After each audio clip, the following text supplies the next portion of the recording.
günləri bizə müraciət edən istər kişiləri, istər xanımları 10-undan 8-inin boğazı belədir. Bilirsiniz, bu da əsrimizin bəlasıdır. Necə şəkər xəstəliyi, necə təzyiq xəstəliyi, şəkər pandemiyadır, təzyiq epidemiyadır. Eyni zamanda artıq mən həkim kimi deyərdim ki, bir neçə il ərzində qalxana bənzər vəzin problemləri epidemiya olacaq. Kiçik yaşlı uşaqdan tutmuş böyüyə qədər boğazında problem görə bilərik. Amma məsələ ondan ibarətdir ki, biz o problemi çözək, həll edək. O nədir canım qızım?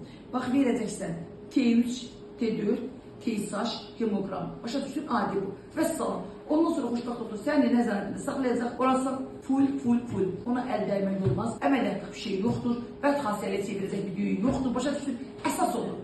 Əsas olur canım mənim. Mən eləsi gəlir ki, təkcə sənin boğazın boyda, ən azı deyirəm, bax bu boyda düyün. Bəd xasiyyələ çevirir, əməliyyat elətdirik. Bu günləri qalxana bənzər vəzin bəd xassiyəsi belə qorxulu deyil.